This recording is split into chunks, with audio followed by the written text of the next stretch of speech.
bravo aux Espagnols, victoire amplement méritée.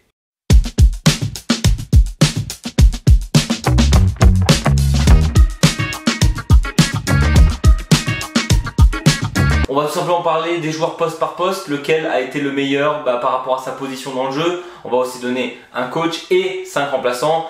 Pourquoi 5 remplaçants? Déjà parce que c'est le nombre de joueurs qu'on peut remplacer durant un match maintenant.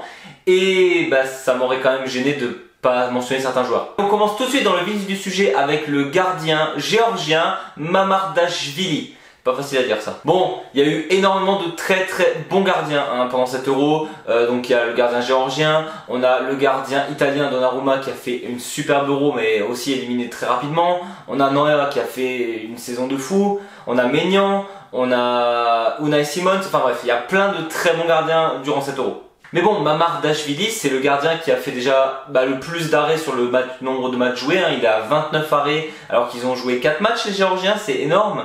D'ailleurs je crois que c'est peut-être le taux le plus fort de tout l'Euro alors qu'il a joué que 4 matchs. Et clairement si les Géorgiens ont réussi à passer cette phase de poule, il n'y est pas pour rien. Le nombre d'arrêts qu'il a fait et au-delà de ça le nombre d'arrêts spectaculaires qu'il a tenu pendant cet Euro, c'est totalement mérité. Et donc je pense que c'est bien de rendre hommage à cette équipe géorgienne qui se qualifie pour sa première Euro et qui arrive à passer jusqu'en 8e de finale, qui joue le futur champion d'Europe. Donc le 4-1 fait mal, et d'ailleurs même le 4-1, c'est pas ridicule le gardien géorgien. Et forcément, l'Espagne est championne d'Europe. On va retrouver quelques Espagnols dans cette vidéo et on va parler directement des 2 défenseurs latéraux et j'ai choisi les 2 Espagnols, donc Cucurella et Carvajal. Alors il faut savoir qu'aucun des 2 joueurs, je les porte sincèrement dans mon cœur, clairement. Bon, Cucurella, c'est simple, malgré cette main flagrante contre les Allemands, mais bon, comme dit, on va pas s'attarder là-dessus, il a été excellent, il a été dans le jeu offensif des Espagnols, il a été primordial, le jeu de passe, il ramenait énormément de ballons vers l'avant et c'était très utile dans cette composition-là. Pareil, défensivement, il s'est pas fait bouffer, clairement, il a fait le taf et en arrière gauche, qui a été meilleur que lui pendant cet Euro? Personne. Et Carvajal, on le connaît déjà avec le Real et avec l'Espagne aussi, il a déjà fait des choses.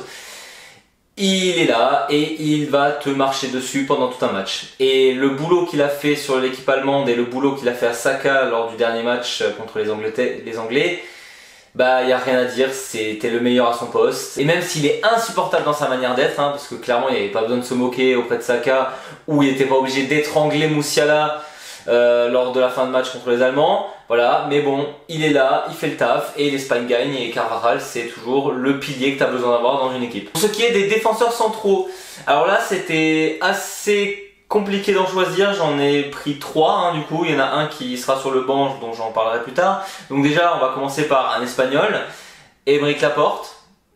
Oui, un Espagnol, on rappelle. J'avais totalement sous-estimé ce joueur, je ne pensais pas qu'il était capable de tenir à ce point-là la défense. Alors il y en a beaucoup qui disent oui, Deschamps il aurait pu le sélectionner avec l'équipe de France à l'époque. On se rappelle que l'équipe de France, la défense centrale, c'est pas forcément le point faible. Quand on voit qu'on a des Saliba, des Upamecano, des Konaté, enfin bref, on a ce qu'il faut à ce niveau-là. Mais bon, force est de constater que Aymeric Laporte aura été tout simplement le meilleur défenseur central de cet Euro. Et je pense que beaucoup n'auraient pas misé là-dessus avant l'Euro, donc bravo à lui. Et bravo à cette équipe d'Espagne. J'ai quand même décidé d'en mettre parce qu'il n'y a pas de raison. Rudiger pour moi en 2e défenseur central parce qu'on aura beau dire ce qu'on veut. Les Allemands ont tenu peut-être l'équipe qui a le mieux tenu contre cette équipe d'Espagne. Et Rudiger n'y est pas pour rien. Rudiger a amené de l'énergie, a amené une défense solide. Voilà, il a fait peut-être une petite bourde en tout début de parcours lorsqu'il met un but contre son. Et encore, pour moi, c'est plus Staha qui se foire là-dessus. Mais bon, ça, c'est un autre débat. Pareil, Rudiger, un joueur que j'ai longtemps pas aimé. Concrètement, lorsqu'il était à Chelsea, je le trouvais horrible ce joueur. Mais il faut admettre que depuis qu'il est au Real Madrid, il a pris une dimension supérieure en tant que défenseur central. Aujourd'hui, je pense qu'il n'y en a pas beaucoup qui s'assoient à sa table. Je parle des défenseurs centrales d'aujourd'hui en tout cas. Et c'est un véritable leader en défense. Donc voilà, je pense que Rudiger mérite amplement sa place dans ce 11 des meilleurs joueurs de l'Euro. On va continuer avec cette composition très espagnole. On va parler du meilleur joueur de cet Euro 2024, Rodri. Alors oui, ça débat totalement sur le trophée du meilleur joueur, que ça n'aurait pas dû être lui. Il y en a beaucoup qui disent que ça doit être Yamal. On y reviendra plus tard, mais Rodri tout simplement parce que ce n'est pas un attaquant, beaucoup ont tendance à le sous-estimer. N'empêche que les travaux qu'il fait, que ce soit avec Manchester City, que ce soit avec l'équipe d'Espagne, le gars ne perd plus de matchs en fait depuis je sais pas combien de temps, c'est le pilier de cette équipe, clairement. C'est lui qui gère le tempo, que ce soit défensif ou offensif. Non, Rodri, c'est extrêmement fort ce qu'il fait. Et on est sur un joueur qui tourne à 93% de passes réussies pendant l'Euro. C'est gigantesque. Et en défense, tu le passes pas. Hein, Rodri, il t'amène où il veut, c'est incroyable. Il t'amène sur ses défenseurs comme il veut. Il est incroyable ce joueur. Et en plus, il est toujours capable de te marquer un but au moment où tu t'y attends pas. Voilà, mérité, hein, ce trophée-là. Je pense qu'il n'y a pas vraiment de débat à avoir en fait. Et on va continuer avec un de ses compatriotes qui n'était même pas censé être titulaire pendant cet Euro. Dani Olmo. On rappelle que de base c'était le remplaçant de Pedri ce mec là. Hein. Bah, il a tout simplement été incroyable. Que ça soit le nombre de passes réussies, que ça soit les buts qu'il marque qui ont été totalement décisifs, l'action défensive sur les Anglais en toute fin de match en finale. Enfin bref, Olmo c'est simple, il était partout sur le terrain. Et ça ne m'étonnerait pas au vu des performances de cet Euro que Leipzig soit touche le pactole. Dans tous les cas, je pense qu'il ne restera pas à Leipzig récemment là, ce n'est pas possible. Il a un niveau stratosphérique ce gars-là. D'ailleurs, c'est fou de se dire que Dani Olmo de base c'est un remplaçant. Ils ont du talent de fou ces Espagnols. Et au milieu, je n'ai pas choisi de prendre un Portugais. D'ailleurs, je pense que beaucoup vont s'insurger du fait que je n'ai pas de Portugais dans cette équipe. Mais j'ai pris Xavi Simons et non Vitinha, même si le débat existe. Xavi Simons tout simplement, qui a décidé de prendre l'équipe sur son dos. Hein. Il est devenu totalement le leader de cette équipe. Frenkie de Jong n'était pas là.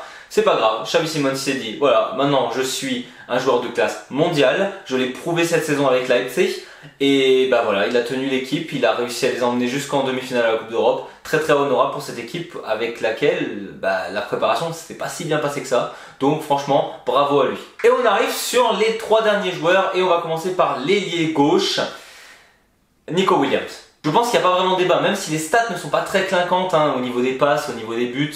L'impact dans le jeu, il est incroyable. À chaque fois que Nico Williams avait le ballon, ça devenait dangereux pour l'équipe adverse. Automatiquement, son niveau technique, les dribbles, les bonnes passes, enfin bref, Nico Williams, c'est un jeune de quoi, 21 ans, il joue à Bilbao, il restera pas non plus longtemps là-bas je pense. Enfin, c'est pas possible, vu le talent du joueur, il trouvera un club de grand calibre très très rapidement. Du côté droit, c'est simple, Lamine Yamal, je pense qu'il n'y a pas de débat du tout par contre sur ce poste-là. Hein.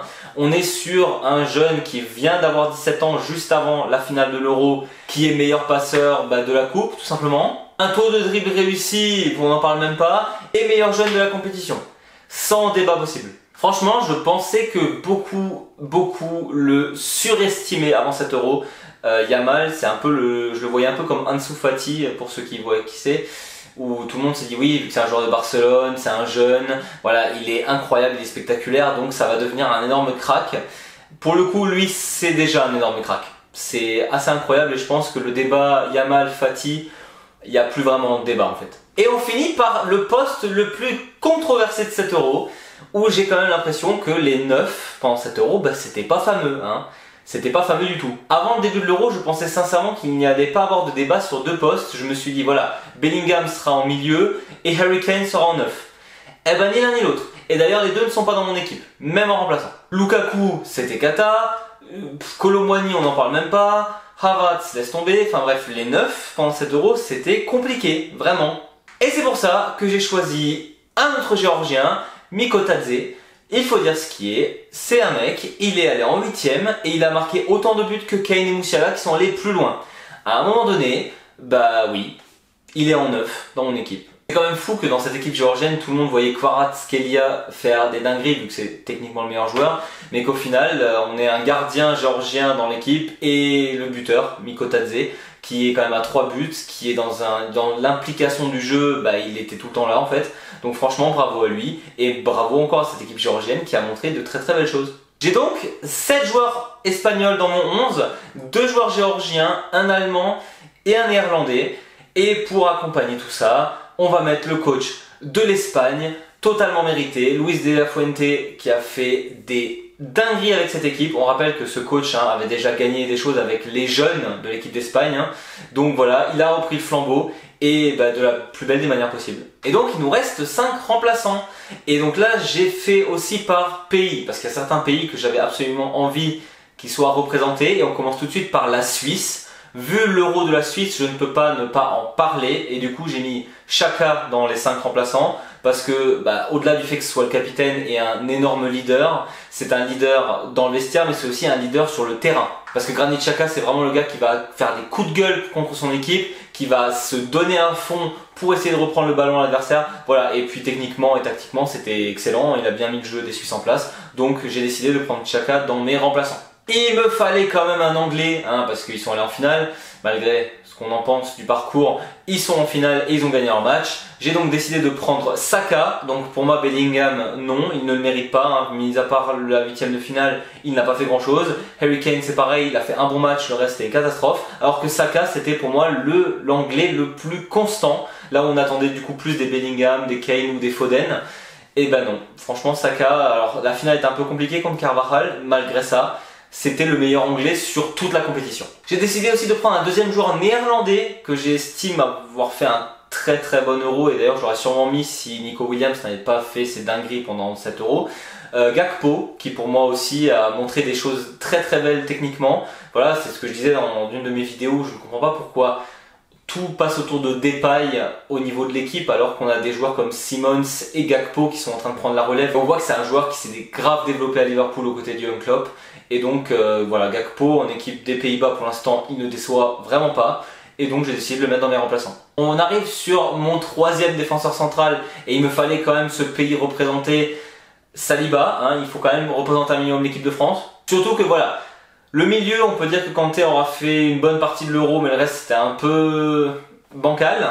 L'attaque de l'équipe de France, on n'en parle même pas. Et j'ai donc décidé de récompenser cette superbe défense, là où Koundé aurait pu être dans le débat, mais bon, Carvajal était vraiment beaucoup plus fort.